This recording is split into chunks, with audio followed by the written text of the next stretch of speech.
तो स्टूडेंट्स, इस वीडियो में हम क्रेब्स चक्र का जो बचा हुआ भाग था उसका अध्ययन करेंगे, क्योंकि वो वीडियो बहुत ज़्यादा लंबा हो गया था, उसको अपलोड करने में परेशानी होती, इसीलिए ये दूसरा भाग बनाया है मैंने इसका। अब अपन ने ये देख लिया कि अल्फ़ा कीटोग्लूटेरिक एसिड से सक्सीनिक एसिड बन चुका। अब अगले चरण में होगा क्या कि ये जो सक्सीनिक एसिड है इसका ऑक्सीकरण होगा, जिससे फ्यूमेरिक एसिड नाम का एक जो कंपाउंड है वो बनेगा। ये प्रक्रिया जो होती है वो सक्सीनिक डिहाइड्रोजिनेज नामक एंजाइम द्वारा उत्प्रेरित होती है, और इसमें जो हाइड्रोजन बाहर निकल रही है, क्योंकि ऑक्सीकरण की प्रक्रिया हो रही है तो सक्सीनिक अम्ल से हाइड्रोजन रिलीज होगी, तो कोई ना कोई उसका ग्राही भी होगा। अब तक आपने जो भी इससे पहले के चरणों में ऑक्सीकरण की प्रक्रियाएं देखी थीं, उनमें ND ग्राही होता था जो ऑक्सीकृत अवस्था में होता था, और वो हाइड्रोजन को ग्रहण करके, इलेक्ट्रॉन्स को ग्रहण करके अपचयित हो जाता था और NADH2 बनाता था। लेकिन यहाँ पर इस चरण में यानी सक्सीनिक अम्ल से फ्यूमेरिक अम्ल जब बनता है तब जो ग्राही होता है वो FAD होता है, और FAD हाइड्रोजन को ग्रहण कर कर, इलेक्ट्रॉन्स को ग्रहण कर कर FADH2 में कन्वर्ट हो जाता है। तो ये चरण आपके लिए बहुत महत्वपूर्ण है, क्योंकि आपको ये ध्यान रखना है कि वो कौन सा चरण होता है जिसमें FADH2 का निर्माण होता है, जब सक्सीनिक अम्ल के ऑक्सीकरण से फ्यूमेरिक अम्ल का निर्माण होता है। तो ये ध्यान रखें। ये थोड़ा पहले रिएक्शन देख लें। सक्सीनिक एसिड हाइड्रोजन निकालेगा, जिनको ग्रहण कौन करेगा? FAD ग्रहण करके बन जाएगा FADH2, और सक्सीनिक अम्ल अपनी हाइड्रोजन निकाल के ऑक्सीकृत होकर बन जाएगा फ्यूमेरिक अम्ल। ये अभिक्रिया प्रेरित होगी सक्सीनिक डिहाइड्रोजिनेज एंजाइम की उपस्थिति में। एक बार जरा इसको यहाँ देखकर और समझ लें थोड़ा सा। इस चित्र में अपन ने ये पहला चरण देखा। इस पहले चरण में सिट्रिक एसिड का निर्माण हुआ, यहाँ से लेकर यहाँ तक। दूसरे चरण में सेकोनिटिक एसिड और आइसोसिट्रिक अम्ल बने, ये सेकंड स्टेप था। सिट्रिक एसिड से किसका बनना? आइसोसिट्रिक का बनना, ये सेकंड स्टेप थे। अब उसके बाद जो था आइसोसिट्रिक से अल्फ़ा कीटोग्लूटेरिक अम्ल बना, ये तीसरा चरण था, और चौथा चरण था। थर्ड और फोर्थ दोनों इसी में आ गए थे, क्योंकि पहले ऑक्जेलोसक्सीनिक अम्ल बना था और उससे फिर अल्फ़ा कीटोग्लूटेरिक अम्ल बना था। तो 3 और 4 चरण इसमें आ गए। पहले वाला जो चरण था ऑक्जेलोसक्सीनिक अम्ल बनने का, उसमें NADH2 का निर्माण हुआ था, और ऑक्जेलोसक्सीनिक अम्ल से अल्फ़ा कीटोग्लूटेरिक अम्ल बनने में CO2 बाहर निकली थी। तो ये 2 चरण ये हो गए थे, 3 और 4। इसके बाद जो अगला चरण था, जिसे अपन 5वां चरण कहते हैं, उसमें अपन ने क्या देखा था कि अल्फ़ा कीटोग्लूटेरिक अम्ल से बनी थी। पहले तो सक्सीनाइल कोएंजाइम बना, और सक्सीनाइल कोएंजाइम से फिर सक्सीनिक एसिड बन गया। तो इस प्रक्रिया के दौरान CO2 जो थी वो बाहर निकली थी। कोएंजाइम को पहले ग्रहण किया था, फिर कोएंजाइम को बाहर निकला था, और मुख्य चीज़ इसकी जो ये थी इस 5वें चरण की, कि इसमें GTP का निर्माण हुआ था। 1 GTP is equal to 1 ATP होता है। ये मैंने आपको इससे पिछले चरण में बता दिया। अब जो है वो अगला चरण है, वो सक्सीनिक अम्ल से बनता है क्या? Fumaric acid. ये जो फ्यूमेरिक अम्ल है, अब जरा एक चीज़ देखें, एक महत्वपूर्ण जो चीज़ है वो इस चरण की हुई है कि इस चरण के दौरान क्या बन रहा है? FADH2 बन रहा है, जबकि इससे पहले क्या बनते रहे थे? NADH2 बनते रहे थे। तो FADH2, ये प्रश्न कई बार पूछ लेता है कि क्रेब्स चक्र के किस चरण में FADH2 का निर्माण होता है, तो उसका उत्तर आपको पता होना चाहिए कि जब सक्सीनिक अम्ल से फ्यूमेरिक अम्ल का निर्माण होता है, उस चरण के दौरान FADH2 बनती है। अब इसमें 1-2 चीज़ें हैं जो मैं आपको दिखा रही हूँ, ये देखें। ये जो सक्सीनिक अम्ल है, इसकी ज़रा आप इसका फॉर्मूला पढ़ें। COOH, CH2, CH2, COOH। ये जो है, 2 तो बीच में CH2 हैं, ऊपर भी COH है, नीचे भी COH है, और 4 कार्बन का कंपाउंड है। चित्र में से आपको दिख रहा है। जो फ्यूमेरिक अम्ल है, फ्यूमेरिक अम्ल का ये फॉर्मूला देखना, ये किस तरीके का फॉर्मूला है। ऊपर COH, नीचे COH, वो तो सेम है, लेकिन ये क्योंकि मैंने आपको बताई थी कि ये प्रक्रिया ऑक्सीकरण की प्रक्रिया होती है, यानी डिहाइड्रोजिनेशन होता है। डिहाइड्रोजिनेशन का मतलब है डी मतलब हटना हाइड्रोजन का। तो वो हाइड्रोजन कौन सी जगह से हट रही है? ये देखो, बीच में जहाँ CH2 थे, दोनों CH2 में से एक एक हाइड्रोजन निकल गई, तो ये CH डबल बॉन्ड CH बन गया। और जो 2 H2 बाहर निकली वो कहाँ गई? वो 2 H2 FAD ने ले ली, तो FADH2 बन गया। तो यहाँ पर आप देख सकते हैं कि सक्सीनिक अम्ल और फ्यूमेरिक अम्ल के फॉर्मूले में कोई ज़्यादा अंतर नहीं है, बस 2 हाइड्रोजन बाहर निकली हैं। अब फ्यूमेरिक अम्ल बनने के बाद अब जो अगला चरण होता है इसका, वो क्या बनता है? फ्यूमेरिक एसिड बन गया। फ्यूमेरिक एसिड से अब क्या होगा, ये देखें, फ्यूमेरिक एसिड क्या करेगा, जल का एक अणु ग्रहण करेगा और मैलिक अम्ल में कन्वर्ट हो जाएगा। तो जल क्या होता है, H2O। H2O का मतलब एक तो हाइड्रोजन प्लस एक क्या है, OH।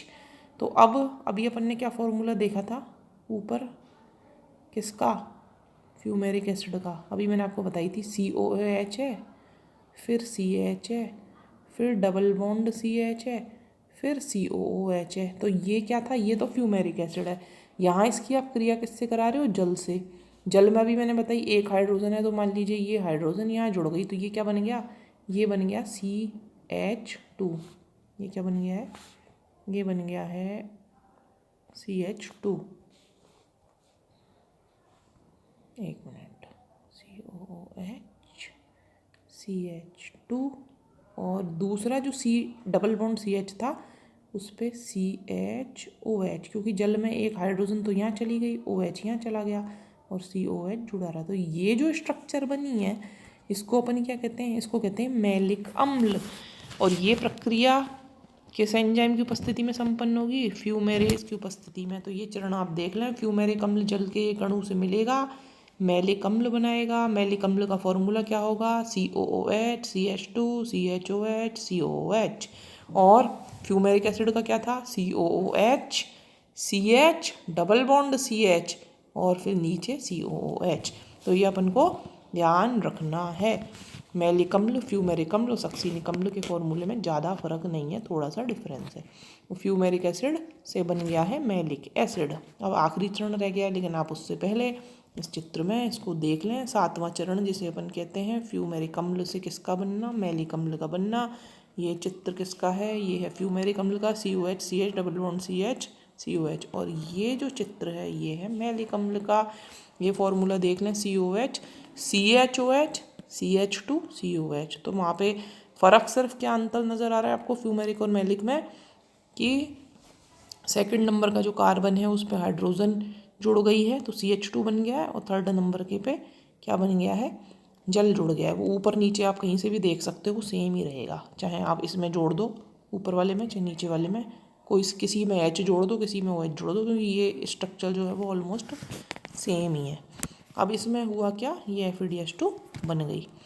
अब आखिरी चरण जिसे एर्थ स्टेप अपन कहते हैं वो क्या है, मैलिक अम्ल से क्या बनना भाई, क्योंकि ये चक्र है। चक्र का अर्थ क्या होता है, जहाँ से शुरू हुआ है जब तक वो वहीं पर जाकर नहीं रुकेगा तब तक चक्र संपन्न नहीं होगा। तो यहाँ पर चक्र खत्म करने के लिए मैलिक अम्ल से क्या बनाना है, ऑक्जेलो एसिटिक अम्ल। मैंने आपको पहले ही बताई थी 4 कार्बन के होंगे कि ऑक्जेलो एसिटिक अम्ल। मैलिक अम्ल कितने कार्बन का नज़र आ रहा है आपको, ये भी 4 कार्बन का ही है। अणु कितने कितने हैं इन सब के, ये हमेशा ध्यान रख लेना, दो दो अणु चल रहे हैं। क्यों, क्योंकि पायरुविक अम्ल के अणु कितने थे, 2 थे, इसीलिए यहाँ पे सिट्रिक अम्ल के अणु कितने हैं, 2 हैं। ये सब चरण 2-2 चल रहे हैं। यहाँ पर NADH2 कितनी बन रही है, ये जो 1 दिखा रखी है 2 बन रही है, जो 1 दिखा रखी है 2 बन रही है, 1 दिखा रखी है 2 बन रही है, GTP 1 दिखा रखी है कितनी बन रही है, 2 बन रही है। तो 1 2 3 4 ये सब जगह डबल डबल है। आखिरी चरण, लास्ट स्टेप, ये जो मैलिक एसिड है उससे बनना है क्या, ऑक्जेलो एसिटिक अम्ल बनना है। और इस प्रक्रिया में भी आपको ये नज़र आ रहा होगा, जो NAD है ये हाइड्रोजन को ग्रहण करेगी। हाइड्रोजन कहाँ से निकलेगी, मैलिक अम्ल से निकलेगी। उस मैलिक अम्ल से निकली हाइड्रोजन को ग्रहण करा NAD ने और बना लिए क्या, NADH2। ये कितने हैं, 2 हैं। और हाइड्रोजन बाहर निकाल कर अर्थात ऑक्सीकृत होकर मैलिक अम्ल कन्वर्ट हो जाएगी किसमें, ऑक्जेलो एसिटिक अम्ल में।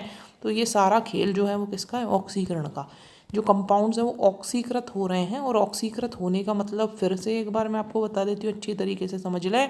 जब किसी कंपाउंड में से इलेक्ट्रॉन्स बाहर निकलते हैं, हाइड्रोजन बाहर निकलती है, केमिस्ट्री पढ़ी हुई होगी आपने, तो वो ऑक्सीकृत अवस्था कहलाती है। और जब किसी के पास इलेक्ट्रॉन्स की अधिकता होती है, हाइड्रोजन होता है, तो वो होता है कौन सा, रिड्यूस्ड स्टेट या फिर अपचयित स्टेट। तो ऑक्सीकृत होने का मतलब इलेक्ट्रॉन बाहर निकल रहे हैं, हाइड्रोजन बाहर निकल रहे हैं। जब वो बाहर निकल रहे हैं तो उनको कोई ना कोई ग्राही होगा, और ग्रहण कौन करता है, वो करेगा जो खुद ऑक्सीकृत अवस्था में होगा, जैसे NAD है, जैसे FeD है, ये ग्रहण करेंगे। और हाइड्रोजन और इलेक्ट्रॉन ग्रहण करके खुद क्या हो जाएंगे, ये हो जाएंगे रिड्यूस्ड या अपचयित। NAD से NADH2 बन जाएगा, FAD से FADH2 बन जाएगा। आखिरी चरण देख लेते हैं। ऑक्सीकरण के अंतिम चरण में ऑक्जेलो एसिटिक अम्ल बनेगा, जिससे चक्र पूरा होगा। इस प्रक्रिया में क्योंकि ये भी ऑक्सीकरण की प्रक्रिया है तो इसमें भी हाइड्रोजन बाहर निकलेगी। उसको कौन ग्रहण करेगा? NAD ग्रहण करेगा। NAD हाइड्रोजन ग्रहण करके NADH2 में कन्वर्ट हो जाएगा। ये यहाँ पे हो गया है। एंजाइम कौन सा है? मैलिक डिहाइड्रोजिनेज एंजाइम की उपस्थिति में ये प्रक्रिया संपन्न होगी। मैलिक में से क्या निकाल देगा? डी, मतलब हटा देगा क्या? हाइड्रोजन। इसीलिए तो एंजाइम का नाम है मैलिक डिहाइड्रोजिनेज। तो ये बन जाएंगे ऑक्जेलो एसिटिक एसिड। अब सार क्या है? सब पढ़ लिए अपन ने। जो मुख्य सार है वो भी समझ लो। सार क्या है इस सब का? क्रेब्स चक्र द्वारा एसिटाइल कोएंजाइम का पूर्ण ऑक्सीकरण तथा ऑक्जेलो एसिटिक एसिड का पुनर्जनन या रीजेनरेशन होता है। एक बार वापस से इस चित्र को देख लीजिए अच्छी तरीके से।